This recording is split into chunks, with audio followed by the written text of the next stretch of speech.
ഇയാളെ ഈ ഒരു രൂപത്തിലാക്കാൻ ഞാൻ കുറേ ആയിട്ടോ ശ്രമിച്ച് നടക്കണു. അവസാനം ഞാൻ അതങ്ങോട്ട് സാധിപ്പിച്ചെടുത്തു. ഞങ്ങളെ കൂട്ടത്തിൽ ഏറ്റവും കൂടുതൽ മുടി കൊഴിച്ചിൽ ബാധിച്ചത് ഷൈനാണ് കേട്ടോ. ബാക്ക് സൈഡിൽ ഇഷ്ടം പോലെ കെട്ടിവെക്കാൻ പാകത്തിന് മുടി ഉണ്ടെങ്കിലും നെറ്റിയുടെ ആ ഒരു സൈഡ് പിന്നെ നമ്മളെ തലയുടെ സെൻറ്റർ ഭാഗത്തൊക്കെ ഫുൾ മുടി കൊഴിച്ചിലാണ് കേട്ടോ. അപ്പോൾ ഞങ്ങൾ കറന്റ് യൂസ് ചെയ്യുന്നത് ഈ ഒരു ഓയിലാണ്. ഈ ഒരു ഹെയർ ഓയിൽ യൂസ് ചെയ്ത് കഴിഞ്ഞാൽ മുടി പനങ്കൊല പോലെ വളരുന്നൊന്നും ഞാൻ പറയണില്ല. കാരണം അതൊരിക്കലും നടക്കാത്തൊരു സംഭവമാണ്.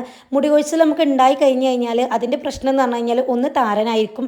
എനിക്ക് നല്ല രീതിയിൽ താരൻ ഉണ്ടായിരുന്നുണ്ട്. അപ്പോൾ ഞാൻ ഈ ഒരു ഓയിലാണ് ഇപ്പോൾ യൂസ് ചെയ്തുകൊണ്ടിരിക്കുന്നത്. എനിക്കത് നല്ല രീതിക്ക് മാറ്റം തോന്നി. എനിക്ക് മുടി കൊഴിച്ചിലും താരനും ഒക്കെ കുറവുണ്ടായിരുന്നു. അപ്പോൾ ഏതായാലും നമ്മൾ യൂസ് ചെയ്യല്ലേ, മുട്ട അടിച്ചിട്ട് യൂസ് ചെയ്യാമെന്നും പറഞ്ഞിട്ട് ആൾ മുട്ട അടിച്ചിട്ടോ. ഈ മുട്ട അടിച്ചിട്ട് നമ്മൾ ഇതുപോലുള്ള ഹെയർ ഓയിൽ യൂസ് ചെയ്തിട്ട് കാര്യം ഉണ്ടോയെന്നൊന്നും എനിക്കറിയില്ല.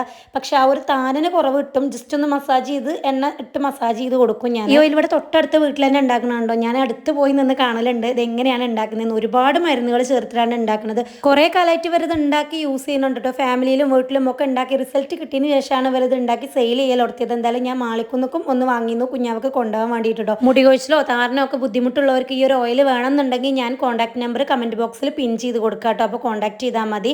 എണ്ണടലും കുളിയൊക്കെ കഴിഞ്ഞ് അങ്ങനെ ഫുഡ് കഴിക്കാൻ വേണ്ടിയിട്ട് ഇരുന്നുണ്ടോ. ഫുഡ് ഇന്ന് മസാലച്ചോറാണ് ഉണ്ടാക്കിയത്. ഏറ്റവും സിമ്പിളായിട്ട് എളുപ്പത്തിൽ നമുക്ക് ഉണ്ടാക്കിയെടുക്കാൻ പറ്റിയ ഒരു ഐറ്റമാണ് ഇത്. എന്നാൽ തിന്നാനാണെങ്കിൽ നല്ല ടേസ്റ്റുമാണ്. അതൊക്കെ ഞാൻ തട്ടിക്കൂട്ടി ഒരു ചമ്മന്തി അരച്ചു തേങ്ങയും മുളകൊക്കെ വെച്ചിട്ട് പിന്നെ നമുക്ക് ഇങ്ങനത്തെ ഐറ്റംസ് ഉണ്ടാക്കുകയാണെങ്കിൽ വേറെ കറി കൂട്ടാനൊന്നും ഉണ്ടാക്കാൻ നിൽക്കണ്ട. പെട്ടെന്ന് പണി തീരണം. അല്ലെങ്കിൽ നമുക്ക് ഓവർ കറിക്കോ ഉപ്പേരിക്കോ ഐറ്റംസ് ഒന്നും ഇല്ലാന്നുണ്ടെങ്കിൽ കിഴങ്ങുണ്ടെങ്കിൽ പെട്ടെന്ന് ഉണ്ടാക്കിയെടുക്കാൻ പറ്റുന്ന ഒരു ഐറ്റമാണ്. എനിക്ക് എന്തായാലും നല്ല ഇഷ്ടമായിട്ടോ. പൊതുവേ എൻ്റെ വീഡിയോ കാണുന്നവർക്ക് അറിയാം ഞാൻ അങ്ങനെ കുക്ക് ചെയ്യാറില്ല. ഇതെന്തായാലും അടിപൊളിയായിരുന്നു. ഫുഡൊക്കെ കഴിച്ച് ഫ്രീ ആയിട്ടിരുന്നപ്പോൾ ഞാൻ നഖത്തിൽ കുറച്ച് മൈലാഞ്ചി ഇട്ടു. ഈ ഒരു മൈലാഞ്ചി ഞാൻ സെയിൽ ചെയ്യാൻ ഉദ്ദേശിക്കുന്നുണ്ട്. വേണ്ടവർ എന്നെ കോൺടാക്ട് ചെയ്താൽ മതി കേട്ടോ. എൻ്റെ ഇൻസ്റ്റയിൽ വന്ന് കോൺടാക്ട് ചെയ്താൽ മതി. പിന്നെ നേരെ മാളിക്കുന്ന് പോയി. മാളിക്കുന്ന് ചെന്നപ്പോൾ തേങ്ങാച്ചോറും ചിക്കൻ കറിയായിരുന്നു. തേങ്ങാച്ചോറ് എനിക്ക് ഭയങ്കര ഇഷ്ടമുണ്ട്. അപ്പം ഞാൻ ചെന്ന പാടെ അത് വിളമ്പി തിന്നു. പൊതുവേ ഞാൻ പെരയിലെത്തിയാൽ അങ്ങനെയാണ്. ഫുഡ് എന്താണെന്നുണ്ടെങ്കിൽ അത് പെട്ടെന്ന് തിന്നും.